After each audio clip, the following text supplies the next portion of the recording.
साध जी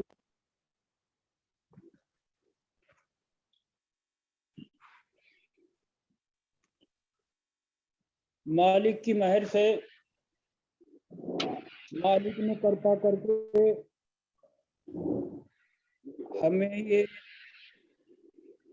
साध सतनामी पंथ में जन्म दिया।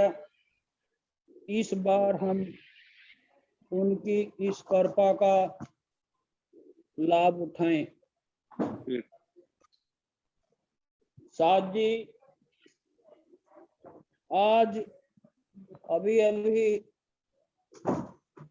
शाम 6 बजे के लगभग साध जी संजय जी से मेरी बात हो रही थी और संजय जी जो हमें ज्ञान के करार मिले उन पर बहुत अच्छी वार्ता कर रहे थे।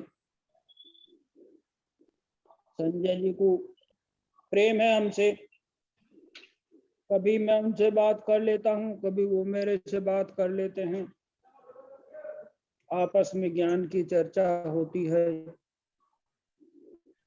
तो अभी साथ जी आज जो बात चल रही थी वो इस पर चल रही थी कि हमें सतगुरु ने साध पंथ में सतनामी पंथ में जन्म दिया और जन्म दे करके हमें बहुत सुंदर करार दिए।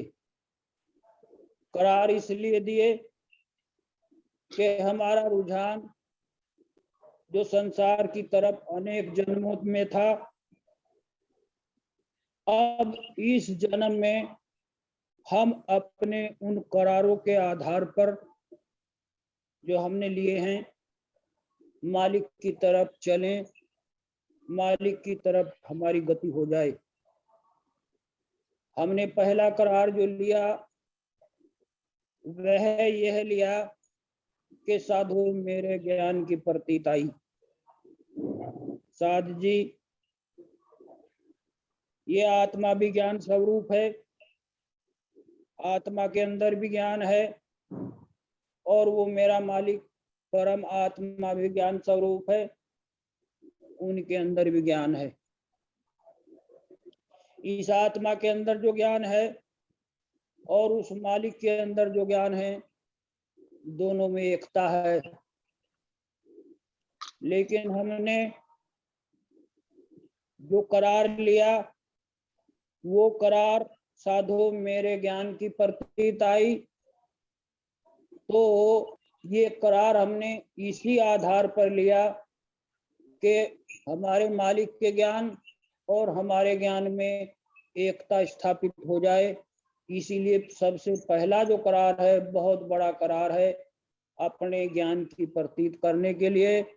साध्य ज्ञान के दो विभाग हैं, एक तो संतों द्वारा ग्रंथों द्वारा और सत्संग द्वारा जो हमें ज्ञान दिया जाता है वह लिपिबद्ध ज्ञान है, वह ज्ञान हमारी पोथी में लिखा हुआ है, वह हमारे संतों द्वारा हमें दिया गया ज्ञान है। और एक मेरा स्वयं का ज्ञान है जिस ज्ञान के अंतर्गत मैं ये सब जानता हूँ कि मेरे सामने ये सामान है, ये मेरा भाई है, ये मेरा पिता है, ये मेरी माता है, ये मेरा घर है, ये मेरा मकान है, ये मेरा रुपया है, ये मेरा पैसा है। तो मेरे अंदर भी ज्ञान है और संतों ने जो हमें ज्ञान दिया वो भी ज्ञान है। तो साथ जी खोज करने के बाद एक बात मालूम पड़ी कि संतों के द्वारा जो ज्ञान दिया गया है उस ज्ञान का तो मैंने बहुत आदर किया, पोथी का मैंने बहुत आदर किया, ज्ञान का बहुत आदर किया और पोथी को पढ़ा और ज्ञान को पढ़ा। लेकिन पोथी और ज्ञान में पढ़ कर के एक जो मेरा स्वयं का ज्ञान है करार में ये भी आया साधु मेरे ज्ञान की प्रतीत आई। तो मैंने निर्वाण ज्ञान की तो प्रतीत कर ली, लेकिन मेरे स्वयं का जो ज्ञान था उसकी मैंने प्रतीत नहीं की। क्यों नहीं प्रतीत की? मैं निर्वाण ज्ञान को पढ़ करके उसको अपने स्वयं के ज्ञान के अंदर उतारने में करीब करीब नाकाम रहा। क्या नाकाम रहा?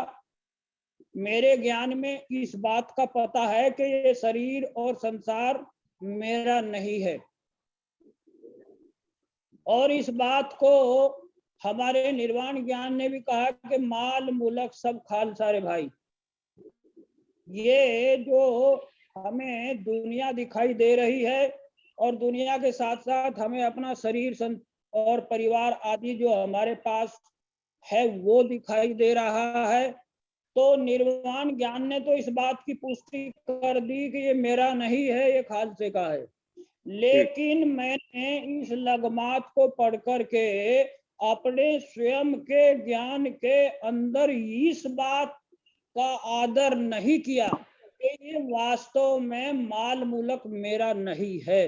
जो भी माल मेरे पास है, जो भी धन मेरे पास है, जो भी संपत्ति मेरे पास है, चाहे वो शरीर रूपी संपत्ति है, चाहे परिवार रूपी संपत्ति है, चाहे वो धातु रूपी संपत्ति है, तो अनेक प्रकार की जो भी संपत्तियां मेरे पास हैं, मैंने ये गलती कर ली अपने ज्ञान के अंदर। निर्वाण ज्ञान ने तो स्पष्ट कह दिया कि माल मुलक सब खालसा रे भाई। और कबीर साहब ने भी इस बात का खुलासा कर दिया कि खलक सब रैन का सुपना, समझ रे कोई नहीं अपना। अब दूसरों को समझने के लिए हम ये बात कहते रहे कि हाँ ये भाई अपना नहीं है, अपना नहीं है, खूब ज्ञान सुनाते हैं हम, ये अपना नहीं है, अपना नहीं है, अपना नहीं है। लेकिन किसी दिन बैठ कर के साथ जी अपने अंदर भी हमें झांकना चाहिए। क्या झांकना चाहिए? ये झांकना चाहिए कि जो निर्वाण ज्ञान में कहा गया है, क्या मैं उस बात को स्वयं अपने ज्ञान में भी मानता हूं कि नहीं मानता हूं? क्या मैंने अपने ज्ञान में मान करके उस तरफ चलने की अपने अंदर कोशिश की? क्या मैंने अपने ज्ञान के अंदर इस बात का डिक्लेरेशन कर दिया कि ये शरीर और संसार जो कुछ भी है ये मेरा नहीं है, ये मेरे मालिक का है? तो साध जी ज्ञान की प्रतीत तभी आएगी कि जिस दिन हम निर्वाण ज्ञान पढ़ करके और अपने अंदर उसको फिर फील करें, अपने अंदर स्वयं के ज्ञान के द्वारा हम इस बात को अपने अंदर संचारित करें स्वयं के ज्ञान के अंदर कि ये बात, ये लगमात मैं सही प्रकार से अपने ज्ञान के, स्वयं के ज्ञान के अंदर मानता हूं कि नहीं मानता हूं। तो जब तक मैं निर्वाण ज्ञान का भी आदर तभी होगा जब मैं स्वयं के ज्ञान के द्वारा उसका अमल करूंगा। तो साथ जी इस तरह हमें अपने ज्ञान के अंदर इस बात को स्थापित कर लेना चाहिए कि ये शरीर और संसार मेरा नहीं है, केवल मेरे मालिक मेरे अपने हैं। तो साथ जी उस गुरु ने, उस सतगुरु ने हमें प्रकट होकर के जो रास्ता दिखाया, जो ज्ञान दिया कि इस पर तुम चलो, हमें अपनी मंजिल तक पहुंचने के लिए मालिक ने, उस सदगुरु ने ये ज्ञान दे दिया। लेकिन अपने ज्ञान के अंदर अब हम उस बात को बैठा लें, तभी हम अपनी मंजिल पर पहुंचेंगे। वो मेरा मालिक अनंत है, इसलिए वो अनंत हमें भी मिल सकता है, उससे हमें कभी भी निराश नहीं होना चाहिए। हमने गलती ये कर ली कि जो सुख दुख की साधन सामग्रियां हैं हमारे पास, इनको तो सच्चा मान करके, अपना जीवन मान करके इनको हम अपना मान बैठे, लेकिन उस अनंत मालिक की दी हुई, जिसने ये दी हुई है, उसको हम अपना मानने में देरी कर रहे हैं। तो साध जी शुरुआत में ये देखने को आया था कि हम उससे, मालिक से मिलने में निराश रहते थे कि मालिक हमें मिलेंगे भी नहीं मिलेंगे, मालिक मिलेंगे भी नहीं मिलेंगे। तो ये हमारे अंदर बहुत बड़ी निराशा थी। और हमारी जो वर्तमान की दशा देखने से हमें क्या मालूम होता है कि वो बिल्कुल उल्टा मालूम होता है। हमने शरीर संसार को तो अपना मान रखा और उस मालिक को हमने अपने ज्ञान के अंदर अपना नहीं मान रखा था। तो साध जी ये सबसे बड़ी हमारी गलती थी। तो किसी भी साध को, मालिक को अपना मान करके निराश मत होना चाहिए। साध जी मालिक हमें अवश्य मिलेंगे। हम ये सोचते हैं कि अरे भाई मैं तो बहुत पापी हूँ, मैं तो गृहस्थी हूँ, और मैं ये नहीं, मैं कैसे मालिक की प्राप्ति करूंगा, मैं तो इतना जप भी नहीं किया, मैंने तो इतना बैठक भी नहीं की। तो साध जी मालिक के मिलने में ये सब बातें आड़े नहीं आती। केवल एक बात आड़े आती है कि उसे हम सही तरीके से अपना मान लें। तो जिसने साध जी मालिक को अपना मान लिया तो उसे निराश नहीं होना चाहिए। मालिक उसे अवश्य मिलेंगे। मालिक हमें चाहते हैं, वो हर वक्त साध के लिए खड़े हैं। साध जी हमें मिलने के लिए ही ये इतनी बड़ी उसने रचना तैयार की है और इतने बड़े सिस्टम को वो चला रहे हैं। तो हमें भी उनका हुक्म मानना चाहिए। क्या सतगुरु का हुक्म है? सतगुरु का हुक्म यही है कि ए बंदे तू मेरा है और तू मेरी बंदगी कर, और मैंने तुझे अपनी बंदगी के लिए, अपने प्रेम के लिए बनाया है। और तूने गलती क्या कर रहा है मेरे प्यारे बंदे, कि तू मुझसे प्रेम ना करके वस्तु, व्यक्ति, पदार्थ, परिस्थिति से प्रेम कर रहा है। तो साध जी हमारे अंदर जो एक निराशा भरी हुई है कि मालिक हमें नहीं मिल सकते, हम इतना जप नहीं कर सकते, हम इतनी साधना नहीं कर सकते, हम इतनी बैठक नहीं कर सकते। तो साध जी मालिक के मिलने में ये बातें आड़े नहीं आती। मालिक के मिलने में तो केवल एक बात आड़े आ रही है कि हमने शरीर और संसार को, जो कुछ भी हमारे पास है, उसे अपना मान रखा है अपने ज्ञान के अंतर्गत। जिस ज्ञान की हमने प्रतीत ली है, जिस ज्ञान का हमने करार लिया है, साध जी उसी ज्ञान के अंदर हमें क्या सिर घर की बादी करनी, कि हमें सिर घर की ये बादी करनी कि ये जो कुछ भी दिखाई दे रहा है ये मेरा नहीं है, मेरे तो केवल मेरे मालिक हैं। तो साध जी जिस साध ने अपने ज्ञान के अंदर, स्वयं के ज्ञान के अंदर इस बात का आदर कर लिया, इस बात को साध जी, जिस साध ने अपने ज्ञान के अंदर बैठा लिया कि मालिक मेरे हैं और वो मुझको मिलेंगे, तो साध जी, संजय जी मालिक अवश्य मिलते हैं। गलती हमारी है, अनेक जन्म हमने निराशा में बिता दिए और संसार की आशा में बिता दिए। संसार की तो हम आशा करते हैं हमें इतना प्राप्त हो जाए, इतना प्राप्त हो जाए, इतना प्राप्त हो जाए, और मालिक की प्राप्ति में हम रहते हैं निराश। बहुत से साधुओं से, भाइयों से मैं बात भी करता हूँ तो निराश भरी बातें करते हैं कि साथ जी इतनी जल्दी हो जाएगा, तुम ये कहते हो मालिक मेरे हैं और मैं मालिक का हूँ, क्या इतने मानने से ही हमारा काम बन जाएगा? तो मैं कहता हूँ कि भाई इतना मानने से ही काम बन जाएगा, लेकिन बड़ी भारी 7 दिन निराशा भरी हुई है। क्या निराशा भरी हुई कि इतने से ही काम बन जाएगा? अरे भाई मालिक को अपना मानना कोई छोटी बात है क्या? ये तो बहुत बड़ी बात है प्रसाद जी। तो इसलिए हम मालिक को अपना मान लें। तो जिस साध ने, साध जी मालिक को अपना मान लिया, तो साध जी में धोखा नहीं दे रहा हूँ, मैं किसी को विचलित नहीं कर रहा हूँ, मैं तो एक बहुत सच्ची पक्की बात बता रहा हूँ और बार बार संगत में कहता हूँ। इसने एक बार ये स्वीकार कर लिया कि मालिक मेरे हैं और शरीर और संसार मेरा नहीं है, तो साध जी मालिक उसे अवश्य मिलेंगे। निराश होने की कतई गुंजाइश नहीं है, निराश होने की कतई आवश्यकता नहीं है। उसने इस सारे संसार की रचना मेरे लिए की है और मेरे से मिलने के लिए की है, और मैं अपने मालिक से निराश रहूं, मैं अपने ज्ञान में संसार की आशा करता रहूं कि संसार मुझे मिलेगा, ये मेरे पास रहेगा? अरे भाई तेरा शरीकी कोई नहीं, सकल पसारे माही, और 5 तत्व का पुतला त्याग लगो सतनाम।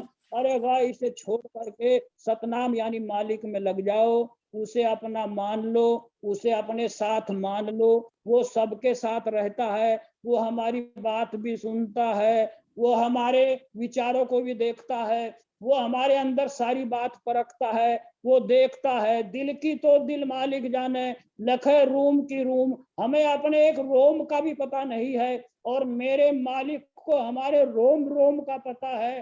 तो जिस मालिक को रोम रोम का पता है, तो साध जी वो मेरी भावना को जानते हैं। तो साध जी, जिस साध ने इस बात को स्वीकार कर लिया मालिक मेरे हैं, और सच्चे दिल से इस बात को स्वीकार कर लिया कि मालिक मेरे हैं, तो मालिक उस साध की भावना को जान जाएंगे। वो जानते हैं कि इस साध ने सत्संग में इस बात को स्वीकार कर लिया, यानी मेरे को स्वीकार कर लिया, यानी मेरा होनापन स्वीकार कर लिया, मेरा होनापन अपने साथ स्वीकार कर लिया कि मालिक मेरे साथ हैं। तो इस बात से मालिक बहुत राजी होते हैं। तो मालिक इतने राजी होते हैं, इतने राजी होते हैं, साथ ही उस बात का मैं बखान नहीं कर सकता। तो अब हम इस शरीर और संसार को तो अपने साथ मत माने, साध जी उस मालिक को अपने साथ मान करके निश्चित हो जाएं और निराश मत हो। मालिक मिलेंगे, अवश्य मिलेंगे, प्राण बाद में छूटेंगे, उसका दर्शन पहले होगा। वो बात करेगा हमसे, वो प्रेम करेगा हमसे, वो लाड लड़ाएगा हमसे। और जहां हमारा मुकाम है, जहां हमारी मंजिल है, जो मंजिल हमें निर्वाण ज्ञान बताता है कि हमारी अमरापुर मंजिल है, मालिक का चरण हमारी मंजिल है। तो साथ जी निराश मत हो, आशा रखो, संसार की आशा छोड़ दो, मालिक की आशा रखो कि मालिक मुझे अवश्य मिलेंगे। लेकिन मिलेंगे किसे? जो मालिक को अपना मानता है। तो साध जी बहुत बहुत धन्यवाद सत्संग करने के लिए। साध जी, हम सभी संगत तुम्हारी शुक्रगुजार हैं। मालिक तुम्हें इस तरह सद्बुद्धि देते रहें और ये सत्संग चलता रहे, और सारी संगत को इससे बहुत लाभ हो रहा है। दंडवत साधु।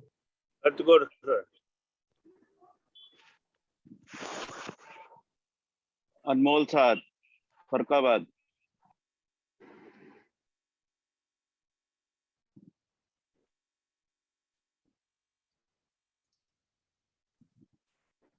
अनमोल भैया जुड़े हैं?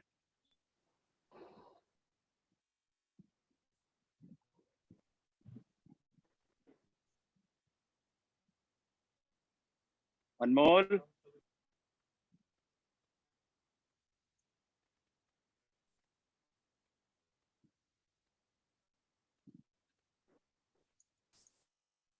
आवाज खोलो भैया। अनमोल,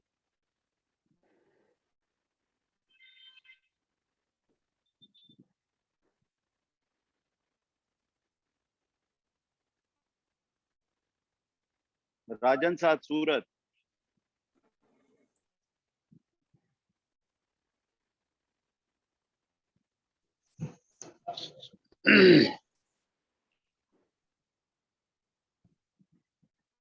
आवाज आ रही भैया?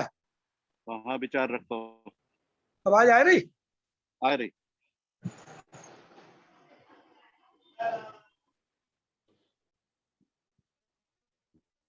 इतनी अच्छी संगत जुड़ रही है चारों तरफ, और सबको मकसद एक ही है कि किस तरीका से मालिक की सिफत की बात इस प्राणी के समझ में आने लगे। ज्ञान की एक चर्चा है, उसमें खुलासा करो है कि किसके समझ में आवेगी और कौन उधर जुड़न की कोशिश में है।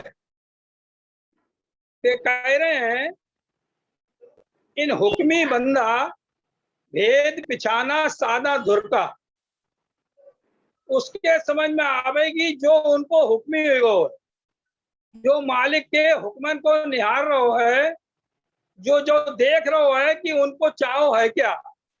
बंदे को क्या काम है कि वह उनके चाहे को देखा है कि बंदे उनके चाहे को देख। इन पे कहिए इन हुक्मी बंदा भेद पिछाना, भेद यानी मालिक के तरफ की लगन की जो बारीकियां हैं, सबसे बड़ी बारीकी जो है कि जो तो अहंकार में ही है, बे चेला भाव में। हमें जो बात तो ध्यान रखनोगे किस तरीका से दास्ताई धारण करें, किस तरीका से उनके हुक्मी बने। बेकद उदा के दास जुग जुग भगत जड़ामे, बे कौन सी भगत जड़ामे, बे भगत ही जग जड़ामे कि ये तो हुक्मी बेहुक्मी है और हुक्मी होन की भगत जड़ा। अब कहते हैं हुक्मी बंदा भेद पिछाना सादा धुर का, इन तालिब बंदा जो तलबी होए, जो चाहगीर होए, जो इस बात की हर वक्त उम्मीद में लगे होए कि मालिक के तरफ की बात इस प्राणी के हृदय में किस तरीका से किला फूटन लगे। तालिब बंदा भेद पिछाना, जब जो चाहे वो कि हमें उधर की बात मिले तो बे मेहरबान है, बे ऐसी मेहर जरूर करेंगे कि तुम्हारे अंदर में ज्ञान देंगे, बख्शेंगे। अब वे कहते हैं कि मालिक के तरफ को चारों गाय वार्ता हो रही है, ज्ञान सुनाओ जा रहा है, कौन सुन रो। बैठे तो बहुत जने 250-250, 300 जने जुड़ रहे हैं, मगर वे कहते हैं हेला कान सुना सतगुर का, भाई बंदा जगा उस दिन का। उनके हेला ज्ञान को होनो हेला ही होनो है, बिकॉज उदादास दिया जो हेला सतबादा रो बांधो बेला। हेला कान सुना सतगुर का, सतगुर साहब को जो हेला हो रहा है, जूम के माध्यम से हर संगत उसे सुन रही है, वो बंदो होएगो, वो सुनेगो और वो जागृत होकर उसकी तरफ सन्मुख होएगो। जो बेमुख है वो सन्मुख हो जाएगो और उसके अंदर में जो रस विराज रहे हैं उसे लेने की कोशिश करेगो। हेला कान सुना सतगुर का, भाई बंदा जगा उस दिन का, उसी दिन से वो बंदो उनकी तरफ लग गए और उनके ज्ञान को सुनकर वो बात अपनी करतूत में उतारे। अब देखो कैसी बात ज्ञान में आई है। ज्ञान के जिक्र भैया कर रहे हैं, बहुत बहुत सुबह कर रहे हैं, विरम को जिक्र आप है। इसमें कहिए आगे की लगमात में कि बेगत विरम बहुत, कौन सो विरम,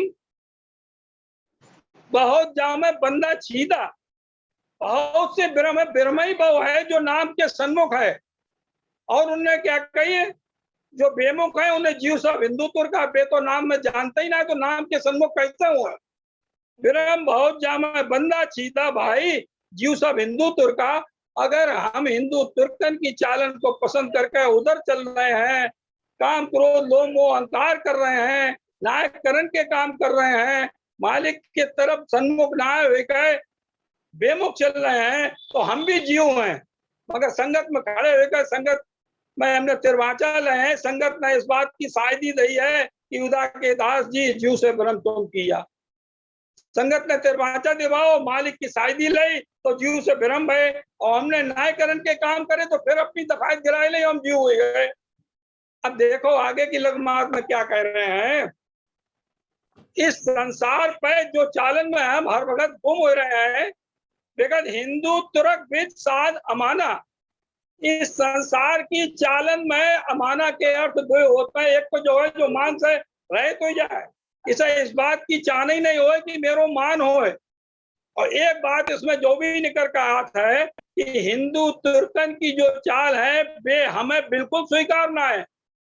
साध अमाना हिंदू तुर्कन की चीजन को जो ना मानत है, इस चीज को मानत है जाको दरसा शब्द अगम का। इसे मालिक के अगम माने एक सत्यव्रत नाम की, एक उदादास बाबा की सीख, एक निर्वाण ज्ञान की बात को जो सन्मुख होकर समझे और देखे, और तो सब संसार के फैला रहे हैं, वे हमें भटकाव में ले जाते। देखा हिंदू तुर्क में साध अमाना, साध मान से रहित भी होता है और दुनिया की बात को ना मानता है, हिंदू तुर्कन की बात को ना मानता है। साध अमाना जाको दर्शा शब्द अगम का, बाको मालिक के तरफ को अगम को शब्द जो है वो दर्शेगो, और जब तक वो हिंदू तुर्कन की बात में लगो रहेगो, वो मालिक के तरफ की बात से बिल्कुल खाली रहेगो। उसे बहुत चीज मिलेगी ना, क्योंकि जो मिलन की चीज है वो तो हमने दूसरी तरफ लगाए रखी है। अब देखो क्या संगत में विचार करो, साथ संगत मिल किया बिचारा भाई अनंत बिड़त उस घर का। बहुत इसमें लगा अनंत बिड़त किसे कहिए, अनंत माने एक और ना है। हमारी चाहना तो निरी कीर्तन में लगी है, प्राणियन से लगी है। अगर हमारो कोई संगी पैसा वालो है, बड़ो है, कोई काम करते, सब उम्मीद है उधर लगी है कि इससे काम बन जाए। अरे एक कार अवगत की देखें, उनकी सब पैदाइश पर गए, जिनके पास हम देख रहे हैं कुछ है, बाको देन वाले भी मालिक है, तो जो देन वाले हैं उधर को ना हम अपने रुझान करें। साथ संगत मिल किया बिचारा भाई अनंत बिड़द उस घर का। अनंत बिड़द बंदा जाहिर किया भाई कायर था सो सर का। जो कायर होंगे, कायर स्वभावहीन जो है, जिन्हें वो बात पसंद ना आ रही है, भगत मालिक की बात समझ में ना आ रही है, वे सरक लेंगे। बहुत से जने ऐसे हो चौकी में तुम बातें करते रहोगे, घंटन बैठे रहेंगे और खूब टाइम करेंगे। जहां तुमने पोती खोली भाई सभा लगा ले, सोएगा चलो अब काम दूसरों काम चालू होने वाले। कायर था तो सरकार बेसरक जाएगी। अब बेकार सत्य शब्द का फिरा मसकला, जो ज्ञान वार्ता हो रही है, संगत में खुलासा हो रही है, मसकला लग रहे हैं। हर पुरानी के अंदर में वो बात दी जाने की कोशिश कर रही है संगत कि जो कायर न बने, सतवादी बने, मालिक की बात को उठाए कर उसके पीछे हुए रहे। सभा फिरा मसकला भाई मैल कटा इस मन का। इस मन में बहुत से मैल लगे हुए हैं, रोज पड़त है रिंज रिंज रो कटा इस मन का। तो ऐसी बताई गुरबई थी, इस मन में जो मैल लगे काहे के हैं? काम क्रोध लोभ मोह अहंकार हम हैं, सबसे बड़े हम हैं, ये मैल दूर हो जाए। अब देखो कैसी लगमात आए कि उदा के दास जुग जुग भगत जड़ा में, वे हमेशा के लिए भगत जड़ा में। तुम्हें ज्ञान दे, तुम्हें सुचेती दे, तुम्हें चलन की रास्ता बता मैं, कौन सी बात जड़ा में? ये तो हुक्मी छोटे हो जाओ, चेला भाव में आ जाओ, दास्ताई धारण कर जाओ। ये तो हुक्मी गोरख जी का, सदगुरु दर से साथ तेज राम नाम है। मारे क्या लालच कांचे तन का, ज्ञान करो कांचे तन को क्या लालच। हमें जो लग रही सबसे ज्यादा लालच हमें ऐसे ही कांचे तन को है कि जो कैसे सजाए ले, जो कैसे ठीक कर ले, जो कैसे अच्छो दिख जाए।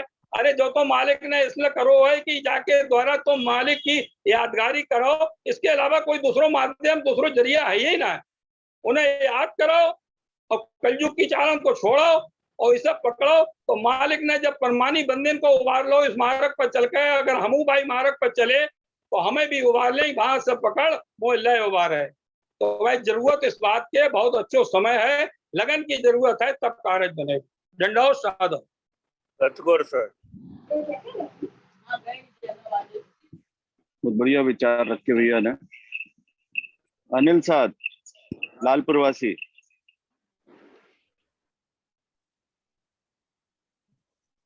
साध संगत बहुत बड़ी है, संगत के बालक हैं, कोई बेजोग उछन निकले संगत समार करे।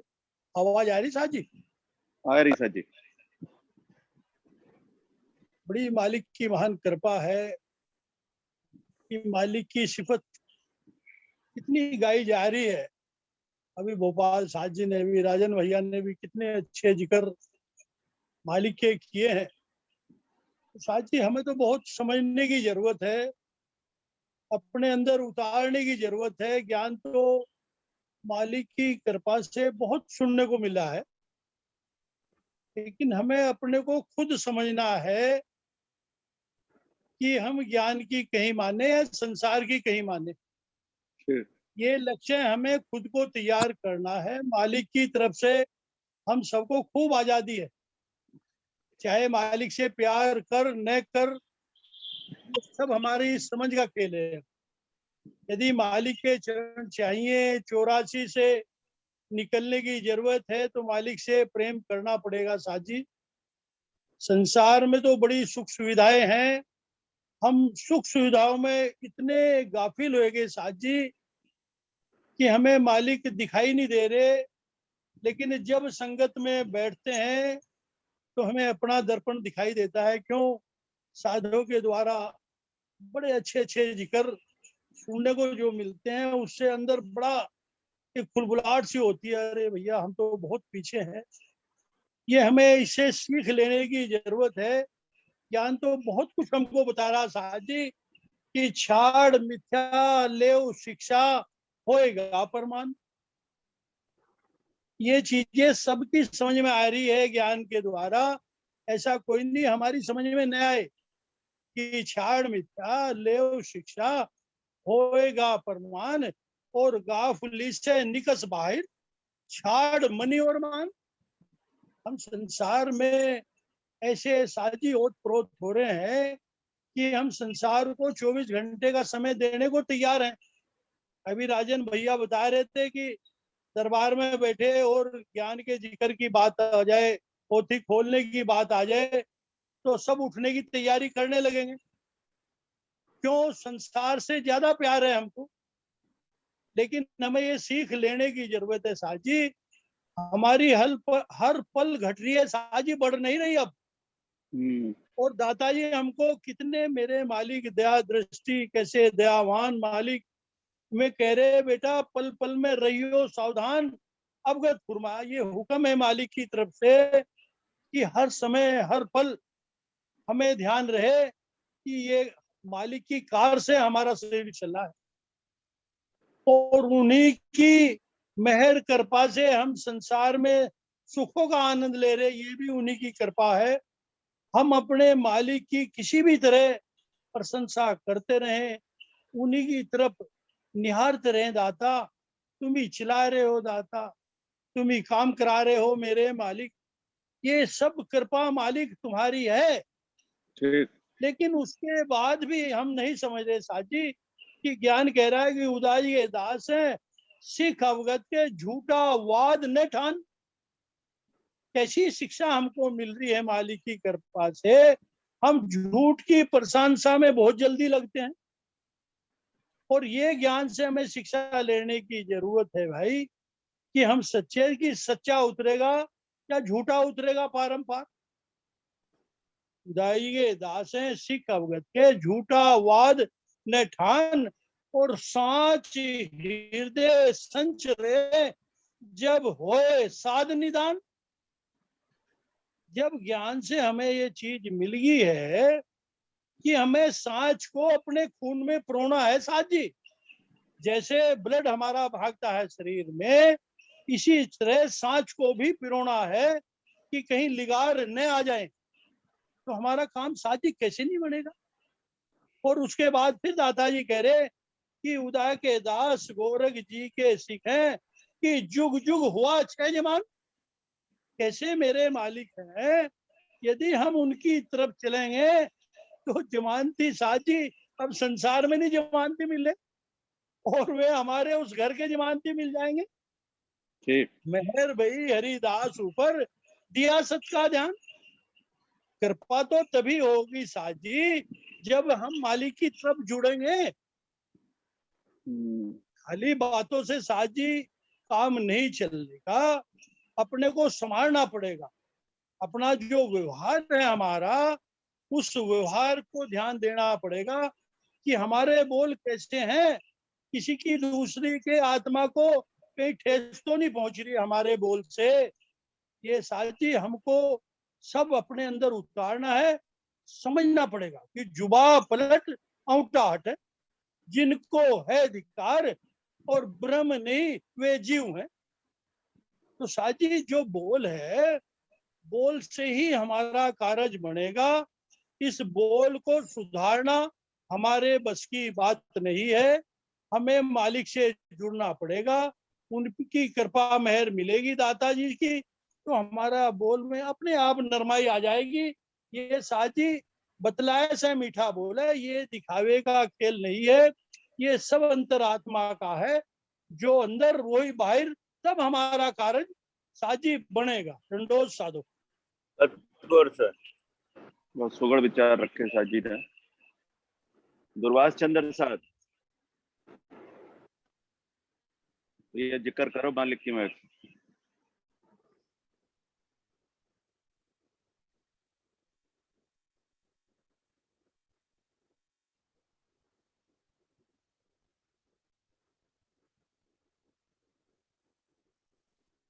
दुर्वास चंद्र साहब भैया, हमारी आवाज आ रही है? आ रही भैया। अच्छा,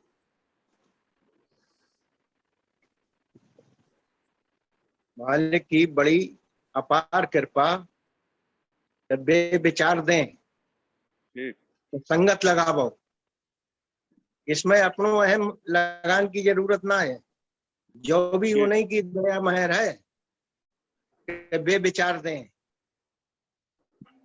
मालिक दाता ने अब एक विषय रखन की जरूरत मंत हो। मालिक दाता ने इस सृष्टि पर अपनी रचना में सबसे खूबसूरत चीज बनाई है ब्रह्म। ठीक। क्यों ब्रह्म बनाओ है 5 तत्व बनान से पहले। आप कहें तुम ब्रह्म बनाओ, जोड़ा करो जा ठहराओ। जोड़ किससे? आप धनी ने अपने शब्द से ब्रह्म बनाओ। आपको शब्द हुक्मी और जो ब्रह्म भी हुक्मी। ठीक। और इसे एक धार दई सूरत। सूरत में इतनी विलक्षण शक्ति कभी कहते हैं कि सूरत जहां ही संचराए, बहुत दूर की बाट, बाट कहते रास्ता, बहुत दूर की बाट 21वां ब्राह्मण खोज ले, जहां अगम गुर घाट। इसकी पहुंच आप धनी के चिन्हों तक है। ठीक। तो इसकी हम विचार करके देखें कि सूरत जितनी उज्जवल होएगी, जितनी निष्कलंकित होएगी,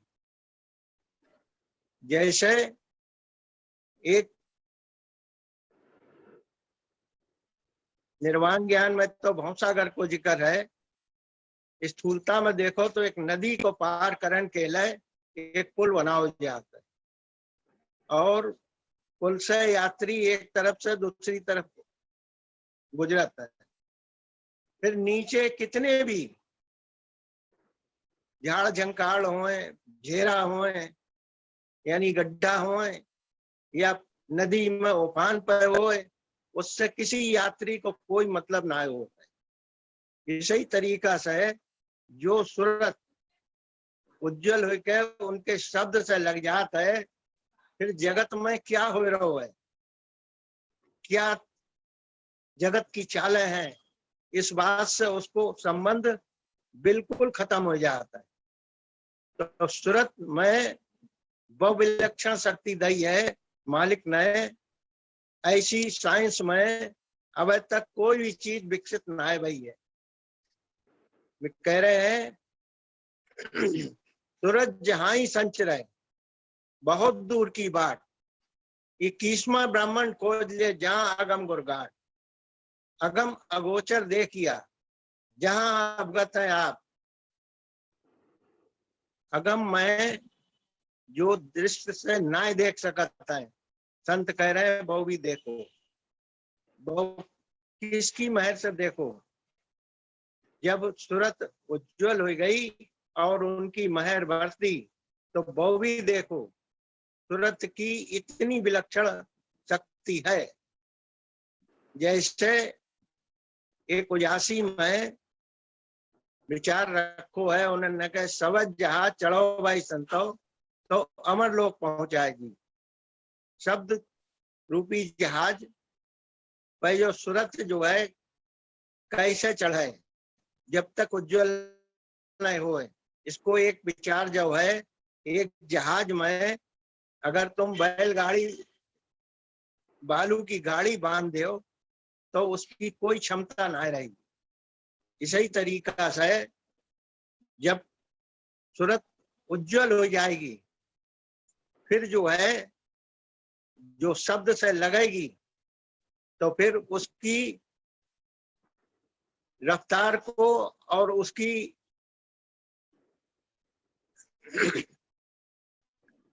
क्षमता को तो देखो, वो आसमान में कहां तक जा सकता है।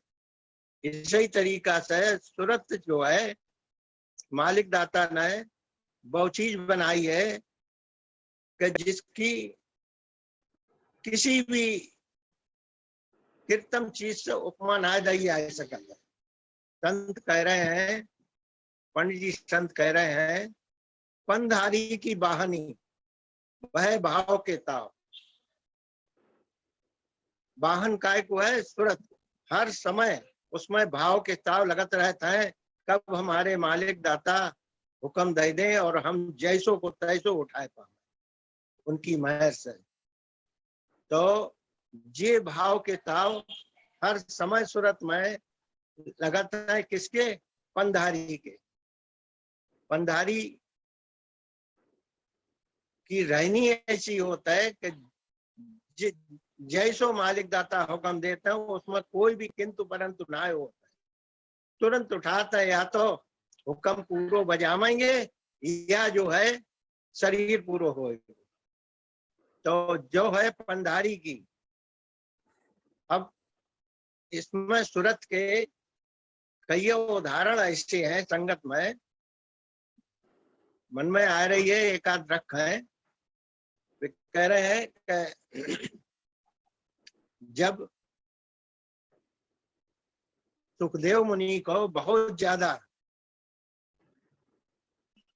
जाबात को भरम होगा तो कि हमसे बड़ो कोई त्यागी ना है, हम नारवेल के त्यागी। तो वो भेद मालिक न बनाओ कि उनसे कही कि जाओ सुखदेव मुनि से तुम जनक विदेही से शास्त्रार्थ कर आवो। तब वे हूं गए। अब उन्होंने द्वारपाल ने पूछी कौन? उन्होंने कही सुखदेव मुनि। फिर वो लौट के आओ, उन्होंने कही ऐसे सुखदेव मुनि घनेरे। फिर लौट के आओ तो उन्होंने कही कि नारवेल के त्यागी सुखदेव मुनि। अरे उन्होंने कही ऐसे बहुत घनेरे। जब उन्होंने कही कि व्यास देव के, तो उन्होंने कही अंदर ले आओ। अंदर पहुंचे।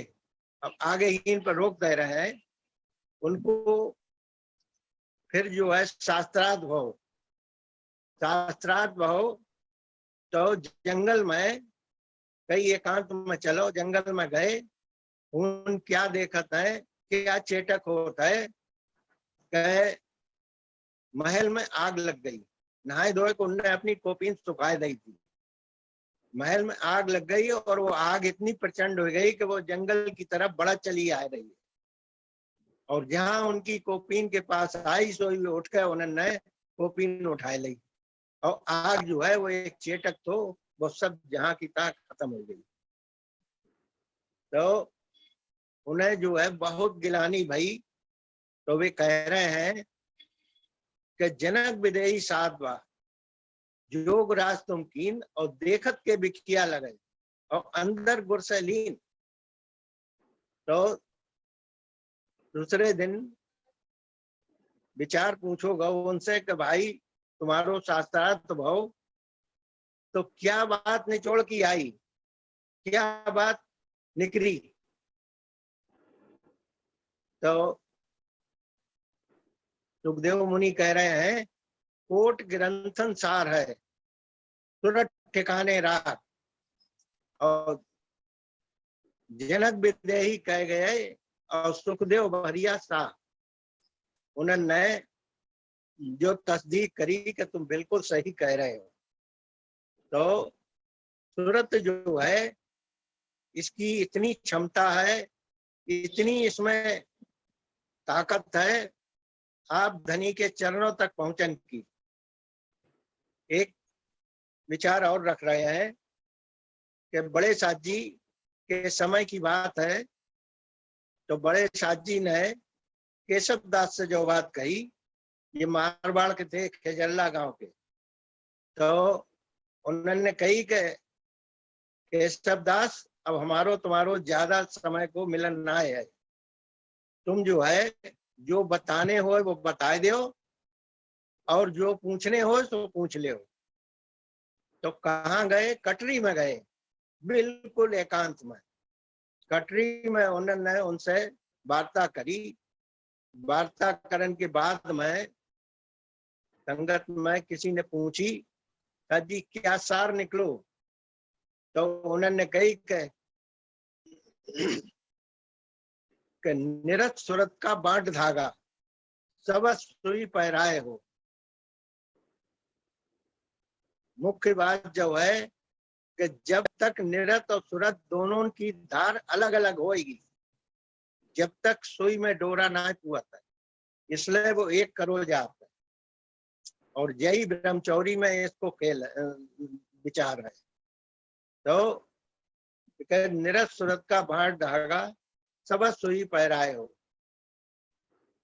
जो विचार उन्होंने उनके सामने रखो। और कबीर साहब के ज्ञान में यही बात उन्होंने ऐसे कही है कि निरत सुरत और शब्द है, कहवे कहो है 3, और निरत जाए सुरत मिली और सुरत शब्द लवलीन। अब क्या रहेगा? सब कुछ खत्म होगा, सिर्फ शब्द ही शब्द है। तो इस तरीका से संतन ने भी कही है कि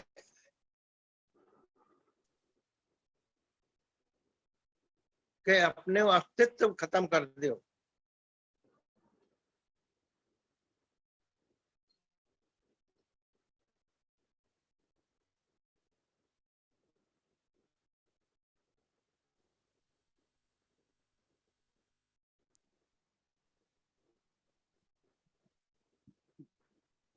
पहुंचा साध शब्द के माफक।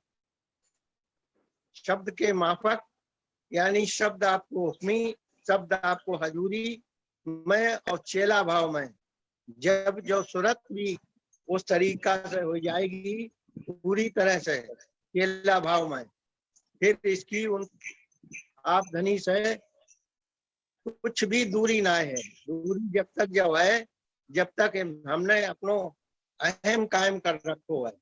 वे कह रहे करण कहें कछु कसरत नहीं। कसरत क्या? अपनी आसक्ति, हम की आसक्ति। तो वे कहते हैं तो महर वही सतगुरु की। अगर उनकी महर चाहता है तो अपनी हम की आसक्ति को हटा दें। उनके ज्ञान से ही हटेगी, हमारी ताकत से कुछ भी ना हो सकता है। जो निर्वाण ज्ञान चौथे युग में मालिक दाता ने जो दो है, जो समर्पण को ज्ञान है, इस समर्पण के ज्ञान में कोई क्रिया ना है, कोई जटिलता ना है। हम किसी भी स्थिति में उनको जो है हुक्म, उनको हुक्म उठा सकता है, किसी भी स्थिति में उनकी यादगारी कर सकता है और अपने को समर्पण कर सकता है। तो जितनो हम अपने अहम को समर्पण कर देंगे उतनो ही हमारी जो है सूरत जागृत होगी और उनकी तरफ लगेगी। दंडो सर। सतगुरु सर। बढ़िया विचार रखे भैया ने। प्रकाश बनी जी जा।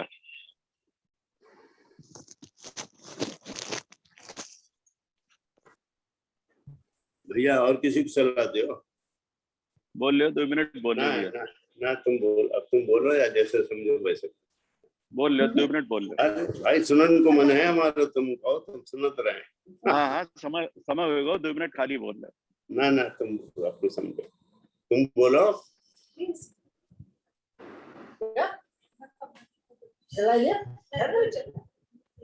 जो ज्ञान के जिक्र में हैं उनमें जो प्रयास करें कि मालिक से अरदास करें कि कैसा अमल पाम। महाराज 5 मिनट की सलाह देते। भाई सब जने जो जिक्र भाई उन्हें मनन करो और उस पर चलन की तो करो। 5 मिनट बैठो सब जने।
दंडोत साधो। सतगुरु सर, सतगुरु सर, दंडवत साधो। सतगुरु सर, दंडवत साधो। सतगुरु सर, दंडवत साधो। सतगुरु दंडवत साधो। सतगुरु सर, दंडवत साधो।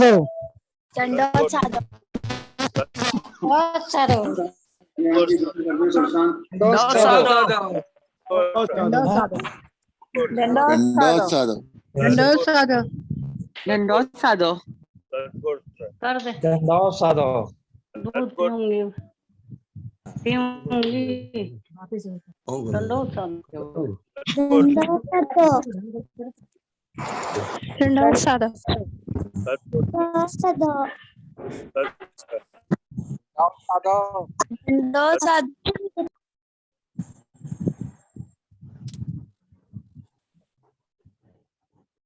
दंडवत साधो। दंडोत साधो।